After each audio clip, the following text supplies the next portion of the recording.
অবশেষে বাংলাদেশের সম্ভাব্য পতন।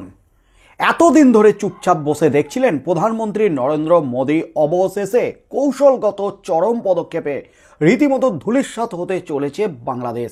শেখ হাসিনা পরবর্তী সময়েও হাল ফেরেনি বাংলাদেশে। 5ই আগস্ট শেখ হাসিনা বাংলাদেশ ছেড়ে ভারতে চলে আসেন। ভারতে নিরাপদ আশ্রয়ে আত্মগোপন করে রয়েছেন শেখ হাসিনা। শেখ হাসিনাকে পাওয়ার জন্য ভারতকে রীতিমতো হুঙ্কার ছাড়ছে মাঝে মধ্যেই মোহাম্মদ ইউনূস সরকার। তার মধ্যেই বাংলাদেশে হিন্দুদের উপর অত্যাচার, বাংলাদেশে সংখ্যালঘু হিন্দু সহ অন্যান্য সম্প্রদায়ের উপর অত্যাচার, তাদের ঘরছাড়া করে দেওয়া, তাদের বাড়িঘর ভাঙচুর থেকে শুরু করে তাদের মারধর, রীতিমতো ভয়ঙ্কর দৃশ্য সামনে এসেছে। সোশ্যাল মিডিয়া জুড়ে ছড়িয়ে পড়েছে মুহূর্তে ভাইরাল এই সমস্ত ছবি ভিডিও। সেই নিয়ে কিন্তু ভারত একাধিকবার বাংলাদেশকে কড়া বার্তা দিয়েছে। তার মধ্যেই সোমবার বিদেশ সচিব তিনি গিয়েছিলেন বাংলাদেশে। বিদেশ সচিব পর্যায়ের বৈঠকে রীতিমতো হুঙ্কার ছেড়ে এসেছেন ভারতের তরফ থেকে। তারপরই শুরু মোদির দাদাগিরি। মোদির দাদাগিরিতে রীতিমতো একেবারে খতমের মুখে ইউনূস সরকার। এই মুহূর্তের সবচেয়ে বড় খবর, বাংলাদেশের অভ্যন্তরীণ পরিস্থিতি এক নতুন সংকটের দিকে এগোচ্ছে। সাম্প্রতিক অভ্যুত্থানের ফলে দেশের অর্থনীতি ক্রমশ দুর্বল হয়ে পড়ছে। এর সঙ্গে যুক্ত হয়েছে মৌলবাদীদের বাড়তি প্রভাব, যা দেশটিকে আরও চাপে ফেলছে। হিন্দু সম্প্রদায়ের উপর নিপীড়ন এবং ভারত বিরোধী কর্মকাণ্ডে মৌলবাদীরা সরব ভূমিকা পালন করছে। এসব পরিস্থিতি বাংলাদেশের সরকারকে কার্যত পঙ্গু করে তুলছে। এই জটিল পরিস্থিতিতে ভারতের জন্য এক নতুন কৌশলগত চ্যালেঞ্জ হয়ে উঠেছে। নয়াদিল্লি গভীর পর্যবেক্ষণের মাধ্যমে পরিস্থিতি সামাল দেওয়ার কৌশল তৈরি করেছে। সম্প্রতি ভারত ঘোষণা করেছে প্ল্যান 365, যা বাংলাদেশের অর্থনৈতিক অবস্থানকে প্রভাবিত করতে পারে। অভ্যুত্থানের আগে বাংলাদেশের বস্ত্র শিল্প ছিল দেশের অর্থনীতির মেরুদণ্ড। এটি বৈশ্বিক বাজারে শক্তিশালী অবস্থান গড়ে তুলেছিল। চীনের পর বিশ্বের দ্বিতীয় বৃহত্তম টেক্সটাইল রপ্তানিকারক হিসাবে পরিচিত বাংলাদেশ অভ্যুত্থানের পর এই সাফল্যের ধারাবাহিকতা হারিয়েছে। ভারত এই দুর্বলতাকে কেন্দ্র করে কৌশল নির্ধারণ করেছে। 2025 সালের জানুয়ারিতে মার্কিন যুক্তরাষ্ট্র সফরের সময় প্রধানমন্ত্রী নরেন্দ্র মোদী বাংলাদেশকে রপ্তানি বাজারে কোণঠাসা করার পরিকল্পনা নিয়ে এগোচ্ছেন। মধ্যপ্রাচ্য, এশিয়া, ইউরোপ এবং আমেরিকার বাজারগুলোতে বাংলাদেশের প্রভাব কমানোর জন্য ভারত দৃঢ় পদক্ষেপ নিতে পারে। যদি বাংলাদেশের টেক্সটাইল রপ্তানি ক্ষতিগ্রস্ত হয়, তবে এর বৈদেশিক মুদ্রার রিজার্ভ দ্রুত হ্রাস পাবে। এতে দেশের আমদানি ব্যয় মেটানো কঠিন হবে এবং অর্থনৈতিক সংকট আরও চরমে উঠবে। বিশেষজ্ঞদের মতে, যদি এই পরিস্থিতি অব্যাহত থাকে, তবে বাংলাদেশ আগামী 1 বছরের মধ্যে বড় ধরনের আর্থিক সমস্যার মুখোমুখি হতে পারে। এই অবস্থায় ভারত বাংলাদেশ সম্পর্ক এবং আঞ্চলিক ভূ রাজনৈতিক পরিস্থিতি নতুন রূপ দেখা দিতে পারে বলে ধারণা করা হচ্ছে। তার মধ্যেই কিন্তু বাংলাদেশের মাটিতে মোদির দূতের দাদাগিরি। মোদির দাদাগিরিতেই কিন্তু খুলে গেল মোহাম্মদ ইউনূসের মুখোশ। অবশেষে বড় স্বীকারোক্তি ঢাকার। সংখ্যালঘু ইস্যুতে বাংলাদেশের মাটিতে দাঁড়িয়ে কার্যত দাদাগিরি দেখিয়েছে ভারত। সংখ্যালঘু নির্যাতন নিয়ে তীব্র নিন্দা জানান বিদেশ সচিব বিক্রম মিস্ত্রি। নিরাপত্তা যাতে দেওয়া হয় সেই বার্তা দেন তিনি। আর এরপরই সংখ্যালঘুদের উপর যে নির্যাতন হচ্ছে তা মেনে নিল বাংলাদেশ সরকার। প্রধান উপদেষ্টার প্রেস সচিব শফিকুল আলম জানান, আওয়ামী লীগ সরকারের পতনের পর 5ই আগস্ট থেকে 22শে অক্টোবর পর্যন্ত সংখ্যালঘুদের উপর মোট হামলার ঘটনায় 88টি মামলা হয়েছে। এই সমস্ত মামলায় কড়া পদক্ষেপ করা হচ্ছে। কাউকে ছাড়া হয়নি বলে দাবি নোবেলজয়ী ইউনূস সরকারের।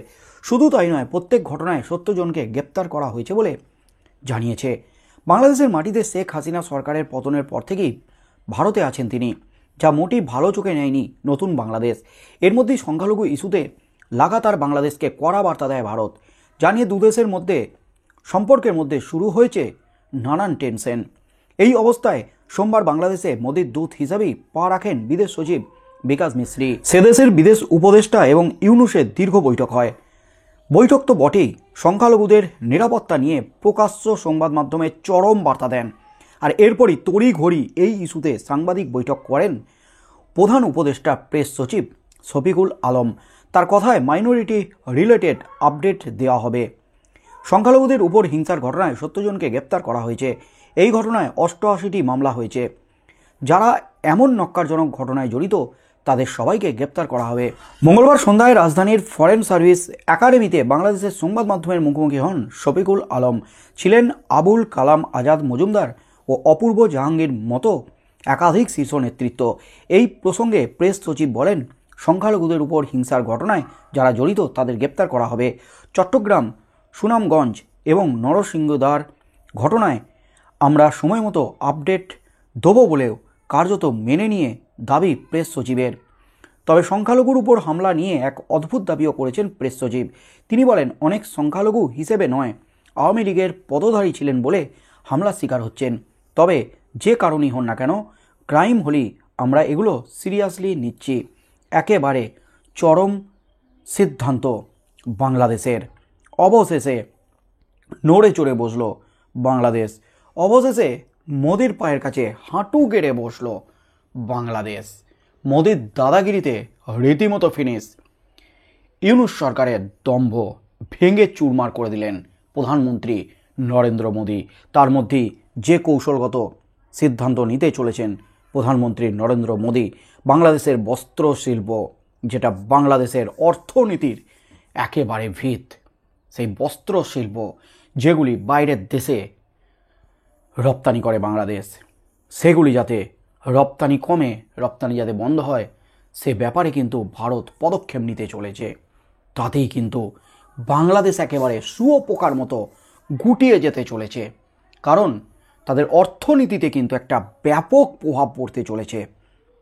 তার মধ্যেই ভারতের যে বার্তা বাংলাদেশ নিয়ে, বিদেশ সচিব তিনি বিকাশ মিস্ত্রি তিনি বাংলাদেশে দাঁড়িয়ে যে হুঙ্কার ছেড়ে এসেছেন বাংলাদেশে সংখ্যালঘুদের উপর অত্যাচার নিয়ে, তারপরই কিন্তু রীতিমতো ভয়ে কাঁপুনি শুরু হয়ে গেছে ইউনূস সরকারের।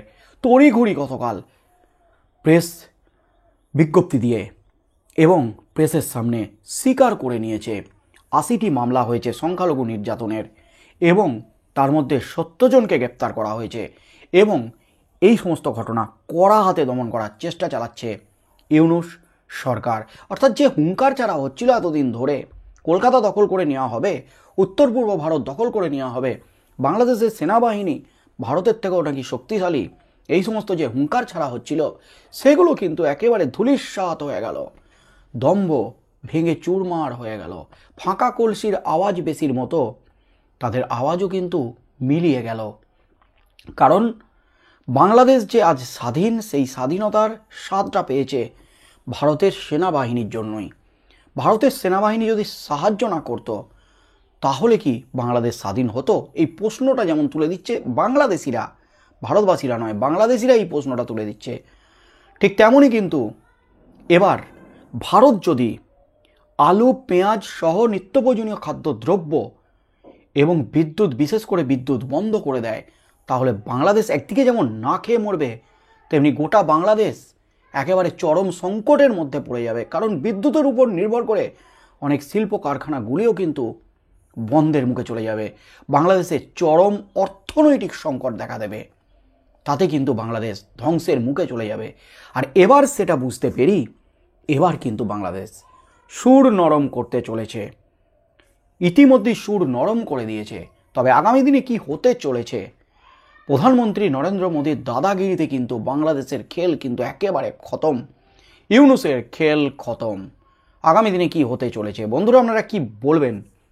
বাংলাদেশ নিয়ে প্রধানমন্ত্রী নরেন্দ্র মোদী, কেন্দ্রীয় সরকার যে পদক্ষেপ নিল, যে সিদ্ধান্ত নিল, যে দাদাগিরিটা দেখালো, এরপর কি পদক্ষেপ নেওয়া উচিত মোদী সরকারের বাংলাদেশকে নিয়ে? বন্ধুরা, আপনাদের মতামত অবশ্যই আমাদের কমেন্ট বক্সে কমেন্ট করে জানান। আগামী দিনে কি হতে চলেছে সেদিকেই চোখ থাকবে গোটা দেশবাসীর।